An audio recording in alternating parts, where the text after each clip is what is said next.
Ark-La-Miss News Update. Good afternoon. Thanks for tuning in to NBC News Daily. I'm Randy Stone with your Midday Ark-La-Miss Update. Well, a Farmville man has been arrested after allegedly standing in the road while holding two firearms. Well, May the 2nd, officers of the Farmville Police Department responded to a disturbance on Bernice Avenue where a male subject was allegedly holding a shotgun and pistol while standing in the roadway. Upon arrival, officers saw the male subject, who was later identified as 18-year-old Christian Taylor, run into the nearby mobile home. Taylor was arrested and charged with multiple charges, including possession of controlled dangerous substance and possession with intent to distribute a controlled dangerous substance. He was booked at Union Parish Detention Center. You can view a full list of charges at myarklamis.com.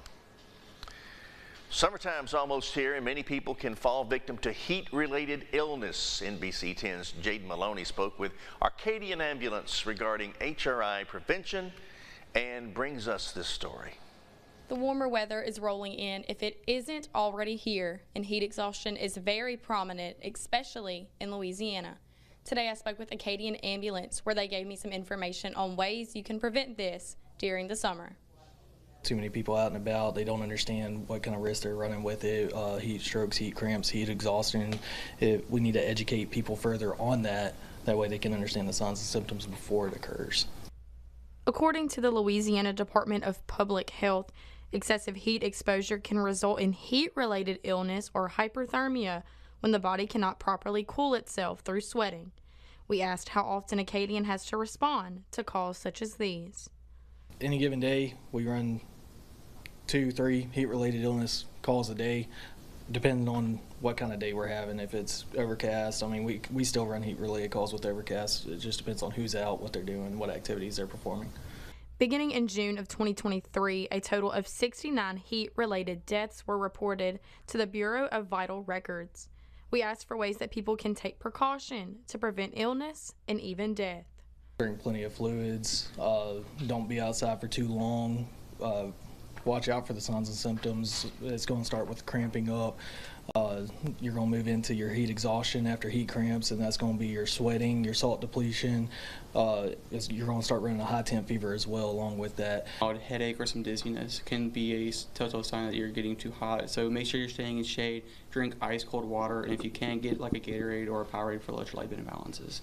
It's very crucial that we get you to have electrolytes in there to replenish all those muscles that you used up and everything. For more information, you can visit the Louisiana Department of Public Health's website, and remember to call 911 if you experience any symptoms of heat-related illness. Reporting in Monroe for your Ark-La-Miss News Source, I'm Jaden Maloney. And now, exclusive Storm Tracker Doppler weather with meteorologist Chase Ward.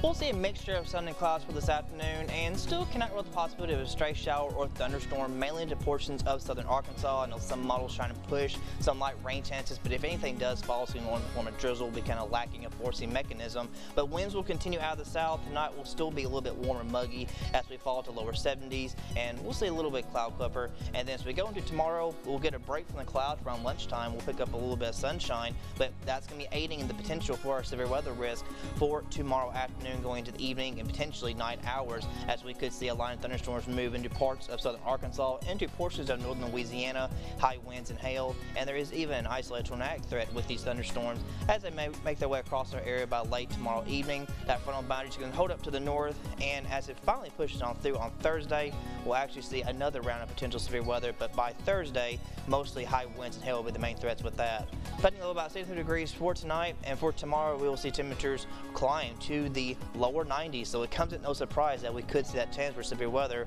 with these high temperatures and also high dew points as well. Now Thursday we'll have another round of severe weather, but again high winds and hail will be the threat there. A little bit drier for Friday, and Saturday temperatures will cool down to more normals to the upper 70s and lower 80s. Another round of showers possible going into next Sunday, and more chances of rain later next week. Well, that's it for our update. Please grab your St. Jude Dream Home tickets now. There's a little over 20% left, so hurry. God bless you, and I will see you tomorrow.